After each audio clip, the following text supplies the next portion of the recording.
Kalimat basmalah ada 4. Bismi, Allah, Ar-Rahman, Ar-Rahim.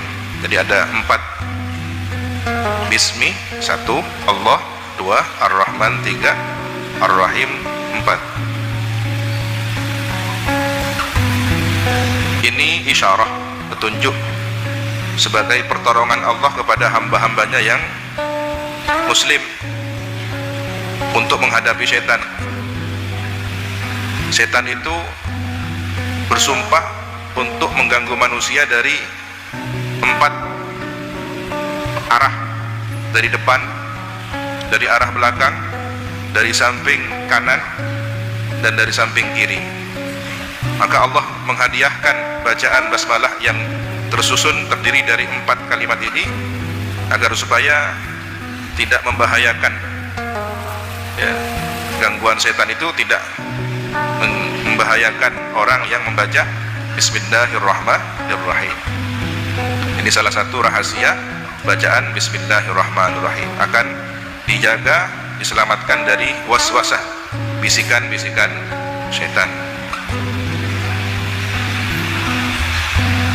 Dan petunjuk juga bahwa orang itu biasanya maksiat, berbuat durhaka pada 4 kondisi, ya. Yang pertama, fisirri, sembunyi, berbuat maksiat secara sembunyi, bersembunyi, tidak terlihat orang lain. Yang kedua, ada orang berbuat maksiat fil alaniyati, terang-terangan, melakukan kemaksiatan secara terang-terangan, terlihat oleh orang lain, memamerkan kemaksiatannya. Kemudian berbuat maksiat waktu malam, fil lail. Dan yang keempat, berbuat maksiat fil nahar, waktu siang. Nah, orang yang membaca Bismillahirrahmanirrahim, maka dosa-dosanya, kemaksiatannya yang dilakukan pada saat 4 situasi tadi, ketika bersembunyi, ketika terang-terangan, pada malam hari ataupun siang hari, barokah dari baca Bismillahirrahmanirrahim, diampuni oleh Allah dosa-dosa dan kemaksiatannya.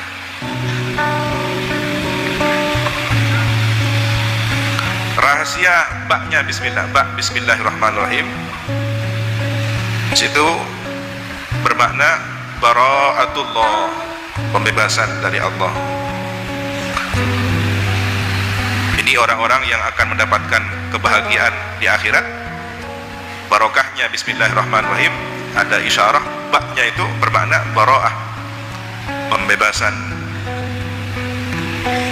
dari Allah Subhanahu wa taala. Kemudian sin, bismillah, sinnya satrullah, tirai, penutup dari Allah, ala ahlil jahalati, pada orang-orang yang bodoh. Barokah baca Bismillahirrahmanirrahim, kesalahan yang dilakukan oleh orang-orang bodoh akan tertutupi.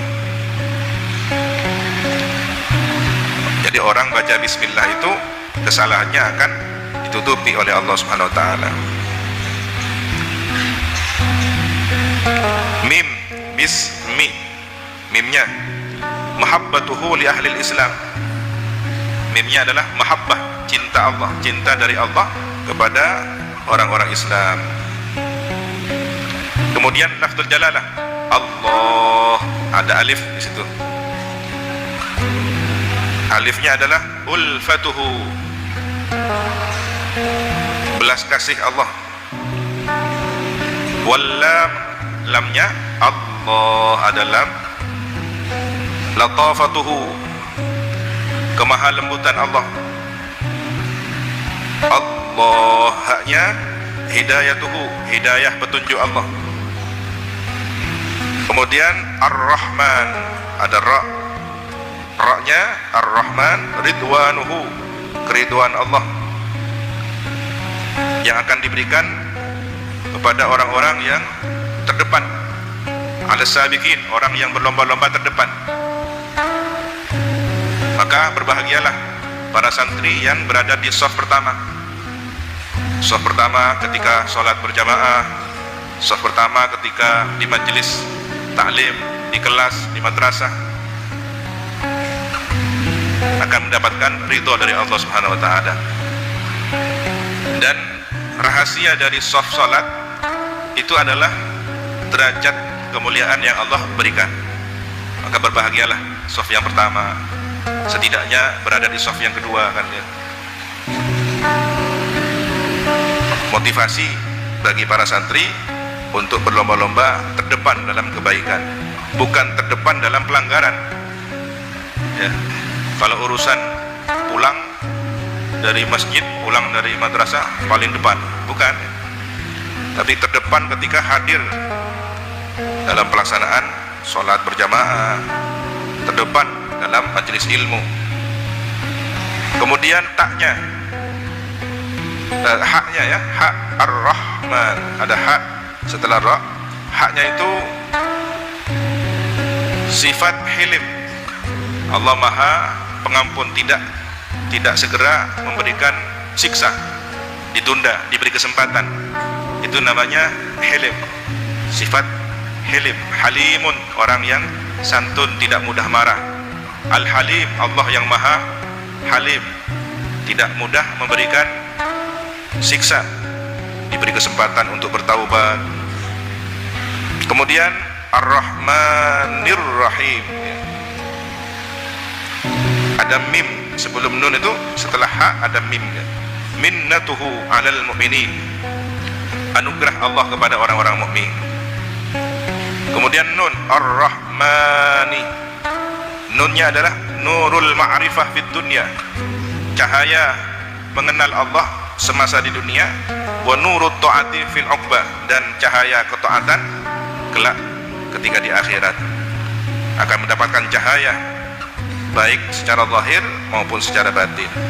Lihatlah wajah orang-orang yang ahli zikir akan bercahaya, meskipun tidak terlihat secara kasat mata, tapi orang melihatnya ada aura ceria.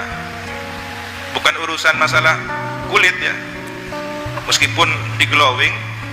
Kalau ahli maksiat,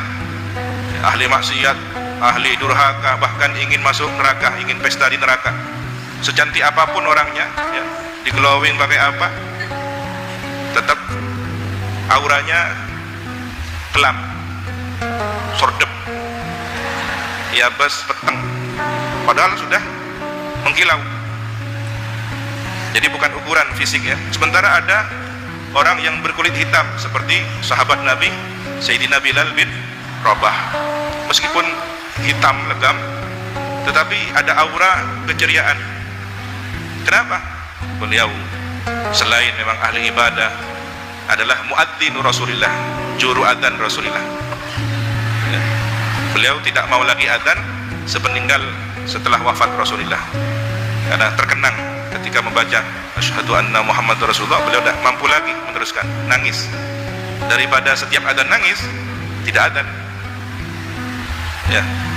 Kerinduannya kepada Rasulullah begitu besar. Itulah Sayyidina Bilal bin Rabah, yang bunyi terompanya didengar oleh baginda Nabi saat Isra Mi'raj. Nabi masuk ke dalam surga, dengar suara terompanya Sayyidina Bilal. Orangnya belum masuk surga, tapi suaranya sudah kedengaran di sana.